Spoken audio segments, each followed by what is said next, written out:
and welcome to the Kopala TV main news. We get straight into the headlines for today. SACORD comments on the increasingly strained relationship between Zambians and some members of the Chinese community. $5 million consulting tender shocks PEP. Copperbelt residents urge the government to swiftly address the issue of putting workers in quarantine against their will. And in international news, US COVID-19 deaths near 100,000. Join us in a bit after this.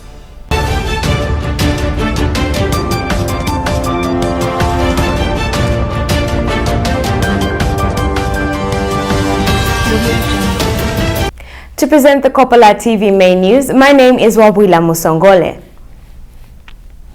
The Southern African Center for the Constructive Resolution of Disputes, SACORD, is concerned with what increasingly appears to be a strained relationship between some citizens of the Republic of Zambia and some members of the Chinese community in the country on account of the COVID-19 pandemic. The organization has noticed that there is a consensus that the economy must be allowed to continue functioning as we all contribute to observing the measures put in place by the Minister of Health, Chitalu Chilufya, and the Republican President, Edgar Lungu, to contain the spread of COVID-19. However, SACORD Executive Director Boniface Chembe told Kopala TV News that the observance of these measures needs to be done in a humane manner that allows all people living in Zambia to coexist in harmony, unity and peace. SACORD is concerned with what increasingly appears to be strained relations between some citizens of the Republic of Zambia and some members of the Chinese community in the country on account of the COVID-19. There is consensus that the economy must be allowed to continue functioning as we all contribute to observing measures put in place by the Ministry of Health and the Republican President to contain the spread of the COVID-19. However, the observance of these measures needs to be done in a humane manner that affords all living in Zambia to coexist in harmony, unity, and peace. This attainment of a harmonious coexistence in the face of the COVID-19 requires cooperation from everyone and an extra effort to ensure that sources of conflict are contained irrespective of race. Reports of complaints by some Zambian citizens being kept in quarantine conditions that are conducive and hazardous to their health at the hands of their Chinese counterparts needs to be noted with the seriousness that they deserve and ultimately addressed. The complaints by some citizens, which in the last few days have become daily, have created a dehumanization process against the Chinese community. This dehumanization process has created an us versus them dichotomy in the country, which is a source of conflict. This conflict has manifested itself in anger on the part of some Zambian citizens and in very unfortunate and regrettable circumstances, the reported death of 3 Chinese nationals. In other cases, the anger has manifested itself in demonstrations by some Zambian citizens against their Chinese employers. This situation is volatile and there is need on the part of both the Zambian and Chinese communities to act responsibly so that there is harmony among the two communities. Therefore, we appeal to the Chinese embassy to take a very proactive role in ensuring that Chinese nationals act within the expected confines of the law, whether labor or otherwise, and thereby ensure that their actions do not offend Zambians. This may require some sensitization and awareness-raising activities on what Zambians want. In addition, there is need for some members of the Chinese community to desist from scapegoating on Zambians as being responsible for the COVID-19. Copperbelt residents have urged the government of the Republic of Zambia to swiftly sort out the issues concerning the Zambian people being placed in quarantine against their will by their Chinese employers. It seems things are not moving as expected in the extractive sector. 2020 hasn't been an easy year for the people in the mining sector. First it was miners protesting over wages, to miners being put on forced leave, and now it's miners being quarantined against their will. Even after calling it a new normal, some miners are still being kept in quarantine away from their families. The reason for this is to keep the spread of the coronavirus pandemic. While others have stayed in quarantine for 2 months, those who refuses to be put in quarantine are laid off immediately. However, Copperbelt residents that spoke to Kopala TV News want government to come in and look into the matter. They're supposed to see each sector where these people work. They see how they can manage those people, and they find the criteria of what they're supposed to do to those people. If it is to work with a social distance, whereby someone is working from here at least 1 meter, that person there, and then when entering there, they find some sort of things of scanning those people by entering that place, and they ensure that everything is followed according to what they had to tell us, and can be good, because putting the people that side is very difficult again, because they cannot eat according to the way they do it to their homes, because they will budget for them, and those people are budgeting. They are not thinking what it is. There are different people who've got different cases. You might find that someone maybe is diabetic, and they plan for you to say you need to eat this food at this time, when you eat food after an hour.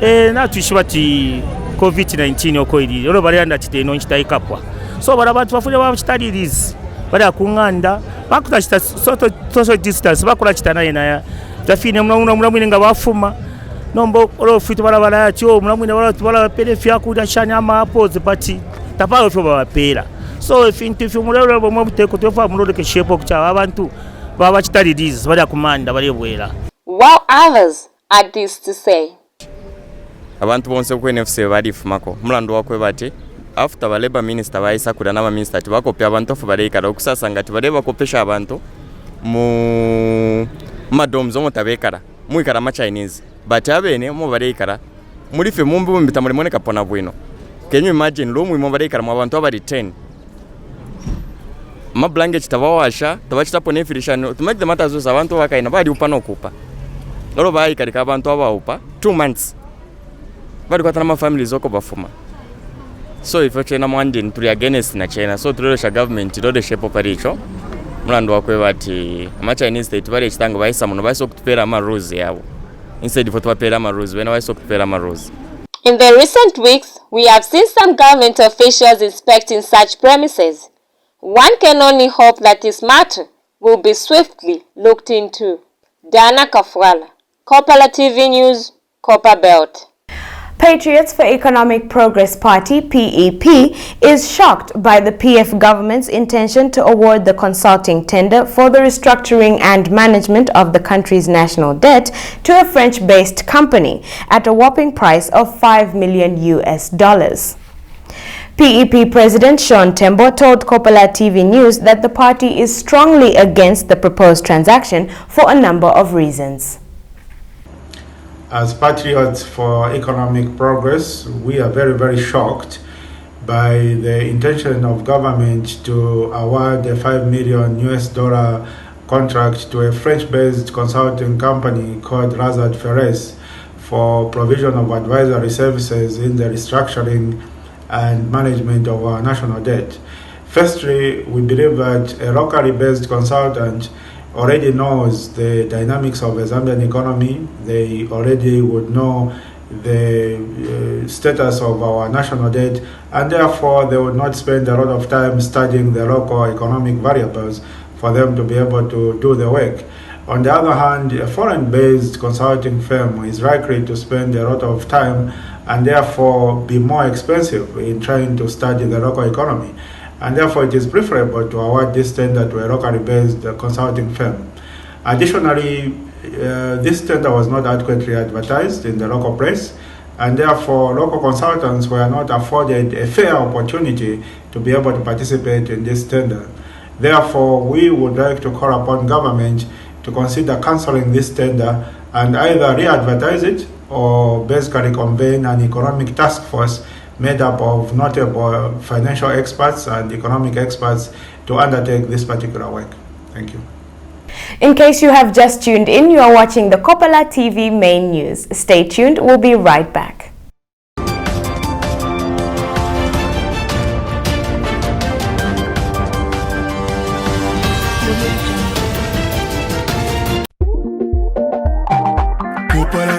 Kopala TV, Kopala, ya buena, mumuesu, Kopala.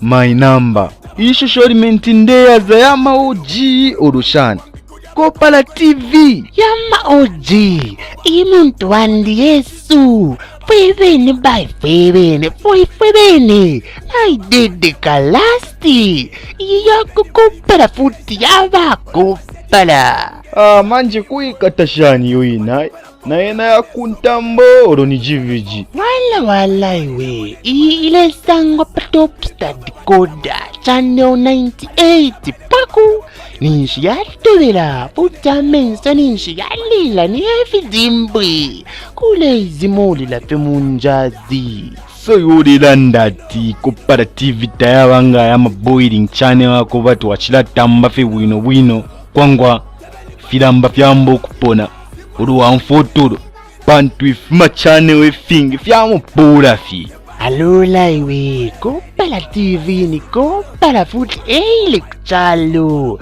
no ushali mokuba molasti elo ile sansa Kopala yonse my number ukwambila pepe my number pandola lwansha kito paketi ke mufurila mufuken chingola pa chingo begi na chidila iwe ni Kopala TV eiliko muntu wanja pakushongora fika top star we tata nde tambela pofi Kopala TV pachani 98 pakude konkana ne charo bampa to bamba ni pate after pate wo pate after pate wo Kopala TV OG yeah. Kopala TV, available on Topstar Channel 98. Kopala TV, entertainment just for you. Looking for an opportunity to grow your business? Well, Kopala TV has good news for all small-scale businesses. You can now advertise on Kopala TV's Makwebo. Bonseba na mayo na bashtata. Iseni mulangishe amakwebo yenu pamutengo uachepa nga 100 kwacha. Yes, you heard right. For as low as 100 kwacha, your business will get its peak. Whatever the business, we will advertise. All you need to do is send a text of what your business offers, indicating the name, location, and contact details to the number below. Payment for the advertising spot can be made through MTN mobile money on the number down below. Makwebo, make your business known. One Zambia, one nation. Zambia chalo chesu. Stop political violence. I am Zambian.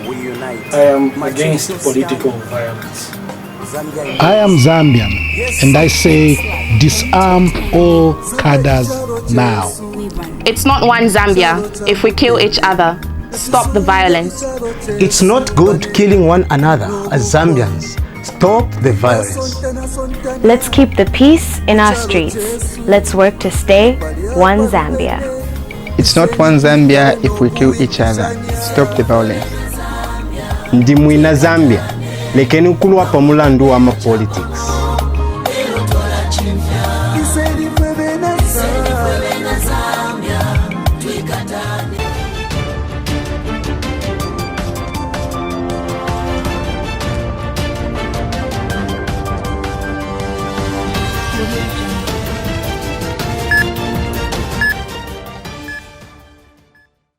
Welcome back. The United Party for National Development UPND leader Hakainde Hichilema has demanded that government reverse the gold deal between the Zambia Consolidated Copper Mines Investment Holdings ZCCM-IH and the Sudanese mining firm. In a statement made available to Kopala TV, Mr. Hichilema said the deal was not in the best interest of the Zambian people, adding that the lack of consensus building on the joint venture was motivated by a desire for those behind the deal to exploit the country of its wealth. In this particular case, we expect that the gold resource, for a change, must benefit the children of Zambia. Leadership, responsibility, accountability. Now we go again. We've quote, what are we hearing?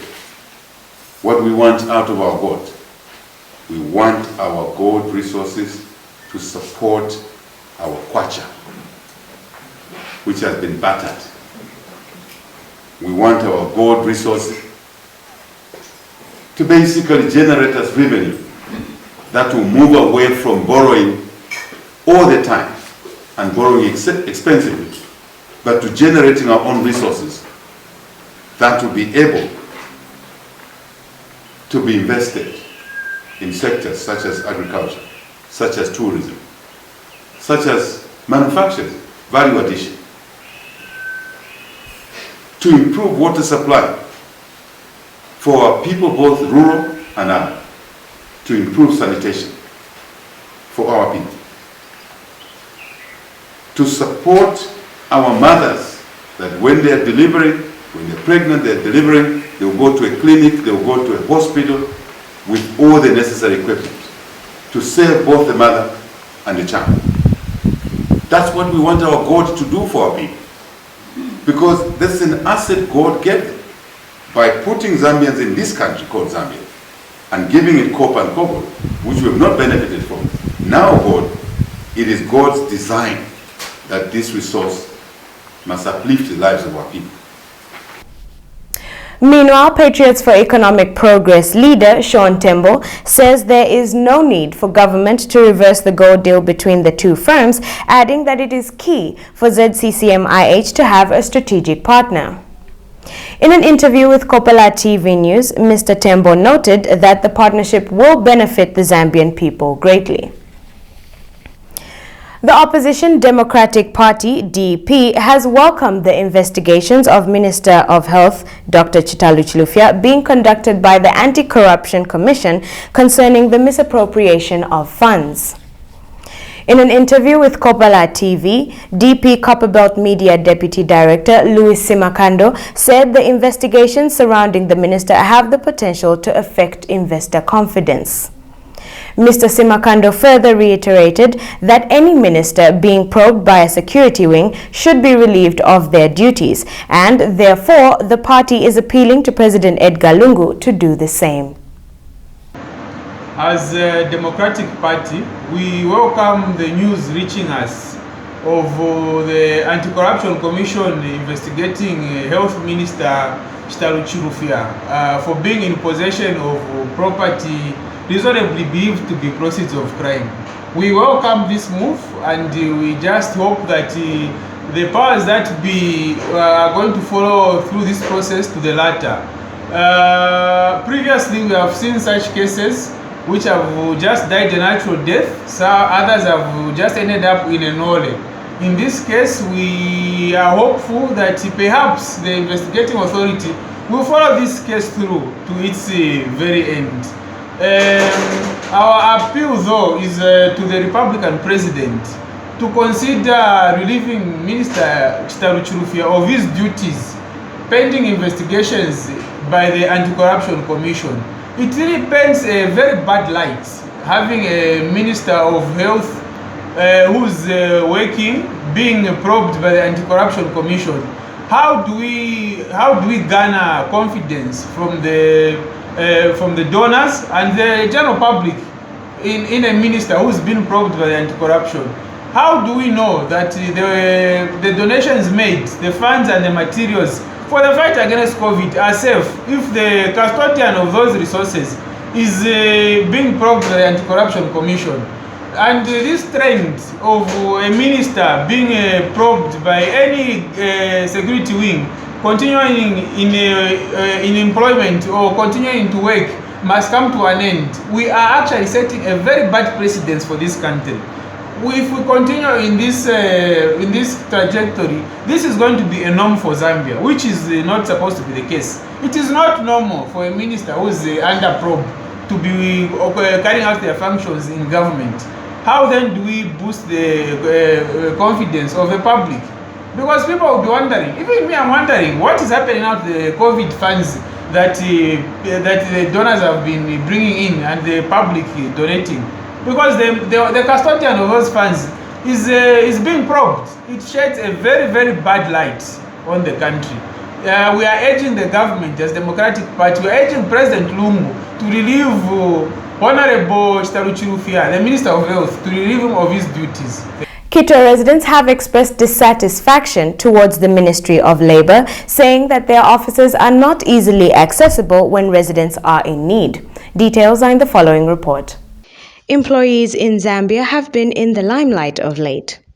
Many people in employment have recently begun to stand up and speak out against toxic work environments, and many of those complaints have been made to media houses. However, these occurrences have received a mark of disapproval from government authorities. According to a YARFM news report, Minister of Labour Joyce Simukoko expressed displeasure concerning employees raising concerns about their workplaces to the media. The Labour Minister said the ministry should be the first channel through which they air their grievances, adding that their offices are always open.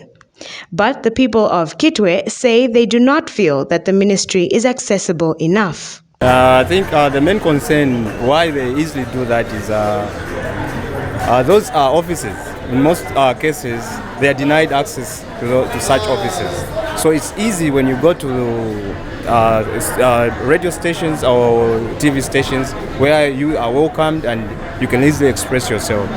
And sometimes you find that if you have access to those areas, labor offices, when you tell them what you are going through,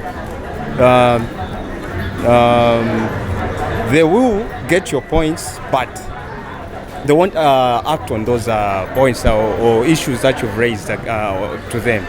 I think that's the main issue, why we're having such issues happening. I think at the moment the Minister of Labour is not easily accessible. The media can be easily accessed, just like you have done here. You are easily accessed. I can easily access you. I can't go anywhere very far like the Labour Ministry, the Labour offices there, where it's more convenient. There, when I go there, the secretary started asking questions. What do you want to talk with the boss? Like here I can easily access you. For some, they believe many community members are not aware of the ministry's location and therefore urge the necessary authorities to increase on sensitization. Not to that level. I think they still have more to do on that area. Because those offices are for us, Zambians and or anybody who's looking for such issues.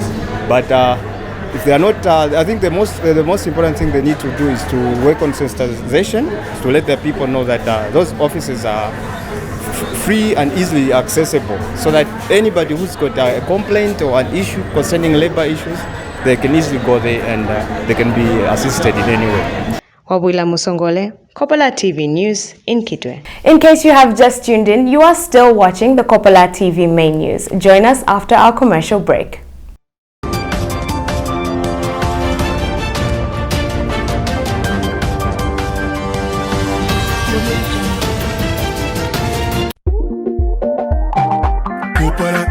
Kopala TV, Kopala ya buena mumwesu Kopala. Kopala TV. My number ishusho limentindeaza yama oji orushana Kopala TV yama oji imuntu wandi yesu fwebene by fwebene fwebene naidede kalasti yako Kopala futi yaba Kopala manje kuikatashani yoina naena ya kuntambo oro ni jiviji wala iwe ile sango patop stad koda channel 98 paku ninshi yatobera puta mensa ninshi yalila ni efizimbwe kule izimoli la femunjazi so yurira ndati Kopala TV tayabanga ya boiling channel wako batu wachila tamba fe wino kwangwa filamba fyambo kupona uruwa mfotoro bantu ifuma chane wefingi fyamo pura fi alula iwe Kopala TV ni Kopala futhi ele kuchalo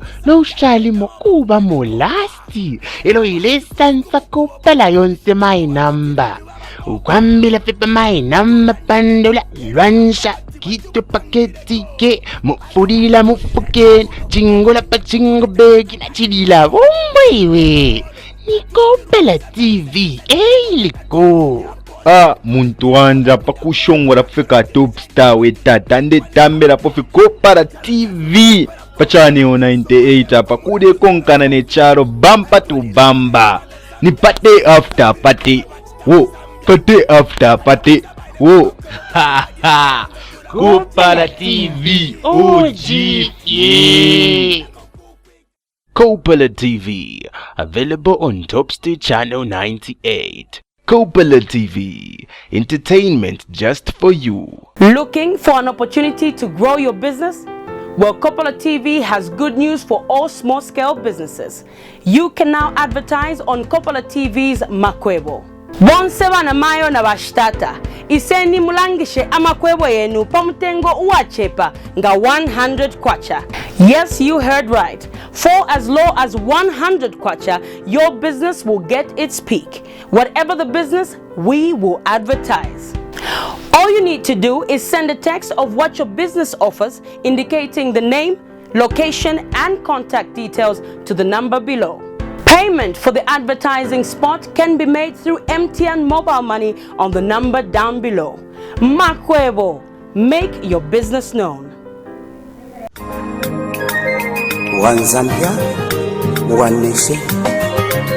Zambia chalo chesu. Stop political violence. I am Zambian.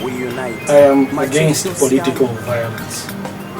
I am Zambian, and I say disarm all cadres now. It's not one Zambia if we kill each other. Stop the violence. It's not good killing one another as Zambians. Stop the violence. Let's keep the peace in our streets. Let's work to stay one Zambia. It's not one Zambia if we kill each other. Stop the violence. Ndimwina Zambia, lekeni ukulwa pamulandu wa politics.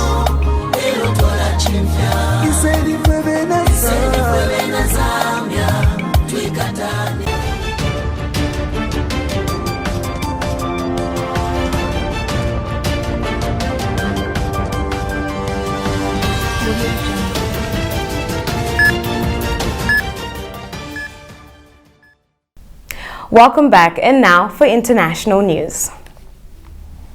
The United States is about to hit 100,000 deaths from COVID-19. But many states' efforts still lag behind. At least 9 of them have tested only 250 people per million residents. Los Angeles County is one of the few places offering free tests to anyone who wishes to be tested. We monitored Al Jazeera for these details.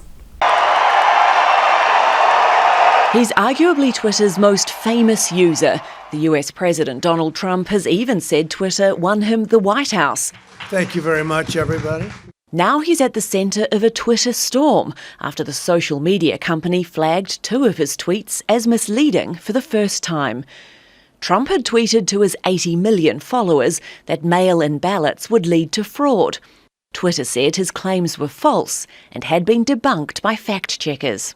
There are 2 areas where Twitter has said specifically they would be more aggressive.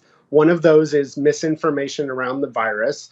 So we've seen them take action against the Brazilian president over that. And then also on election misinformation. So this is one of the 2 areas where they said they'd be more aggressive. That said, they have never taken action in 3.5 years of presidential tweets, and there have been plenty that have been misleading. Trump has hit back, accusing Twitter in a tweet of stifling free speech and interfering in the November election.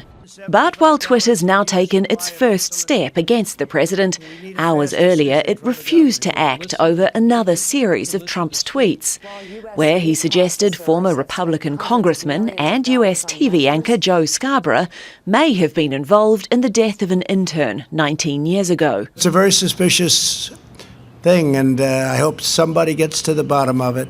Trump's tweeted for years about the unfounded allegations, even though Laurie Clasuti's death was blamed on a heart issue.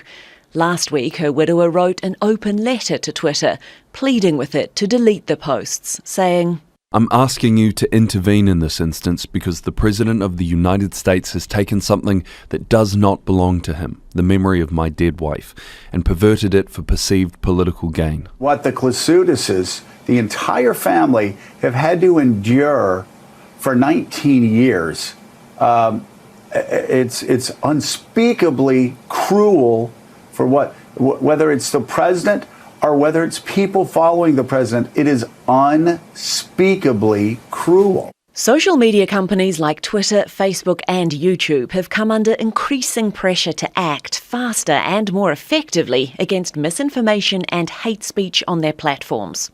Twitter says the president's posts about the TV host don't violate its terms of service, though it's working to address issues like this going forward. Thank you very much, everybody. Thank you. Alexia O'Brien, Al Jazeera. Russia is one of the main players in the war in Libya. It supports warlord Khalifa Haftar, who wants to take the capital, Tripoli, from the UN-recognized government. The campaign has suffered a series of setbacks. Russia is now calling for an immediate ceasefire and a return to talks to stop the conflict. But Moscow is facing new allegations that it's sending warplanes to aid Haftar and moving Russian mercenaries fighting alongside Haftar's forces in southern Tripoli.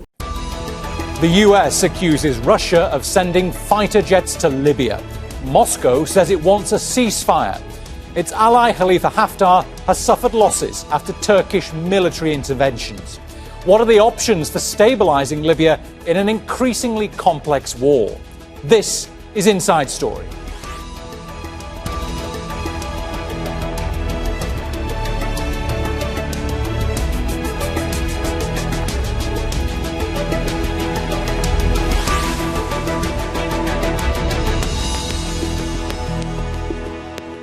Hello, welcome to the programme. I'm Bernard Smith. Russia is one of the main players in the war in Libya. It supports warlord Khalifa Haftar, who wants to take the capital, Tripoli, from the UN-recognised government.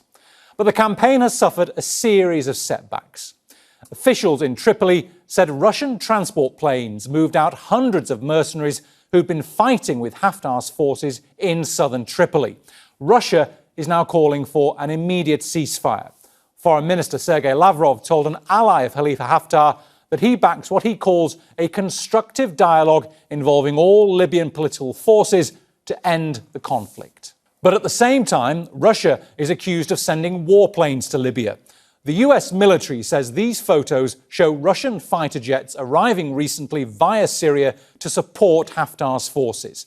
It says the planes were repainted to conceal their origin. A Russian MP rejected the allegation as fake news.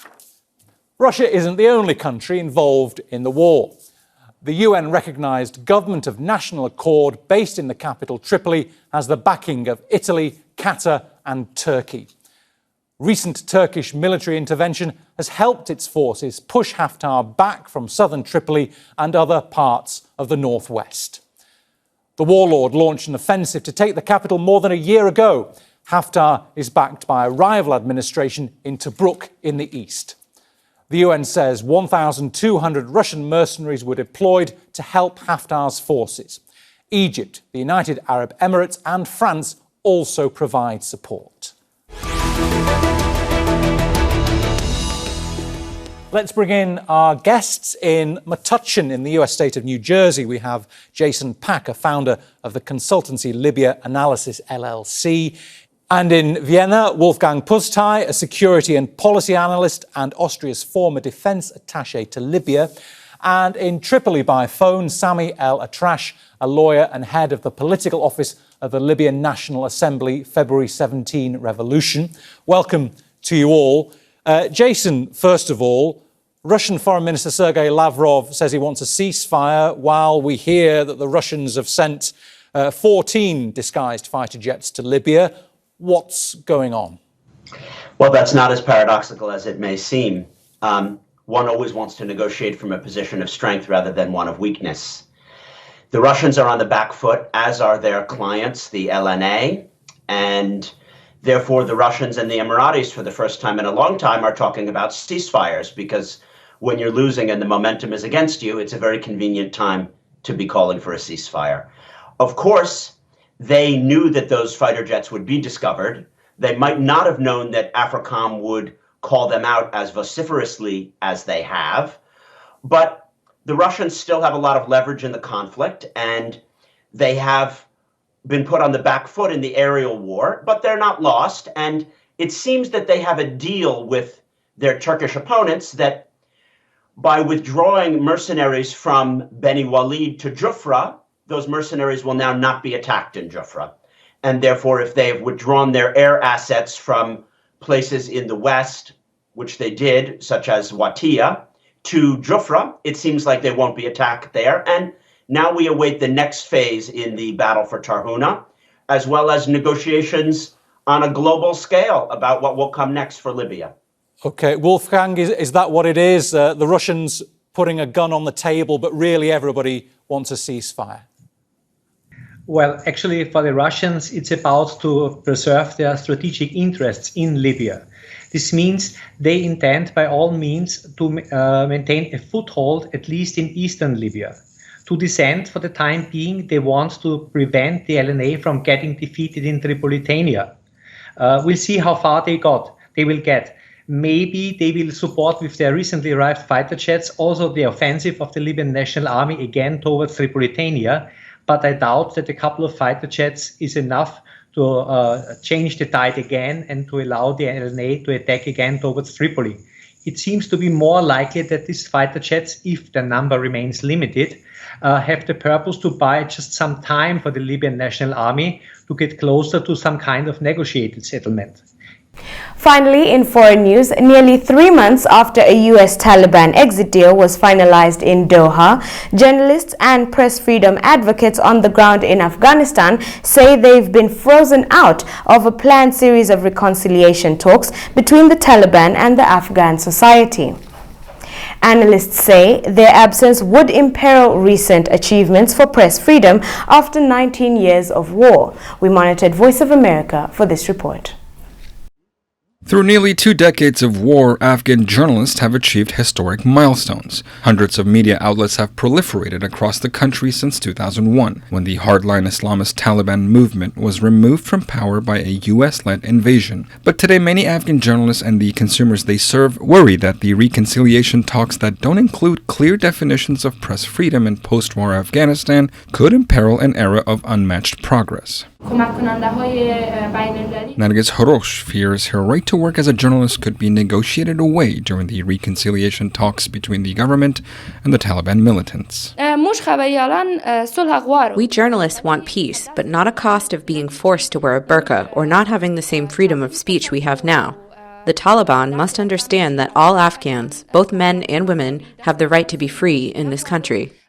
Prior to the U.S.-led invasion, Taliban militants banned television and movies. The country's sole national broadcaster, Voice of Sharia, aired only Islamist propaganda. Women were allowed neither career nor schooling. And it has gained its strength in recent years. The Taliban has reasserted control over more territory than at any point since its rule ended.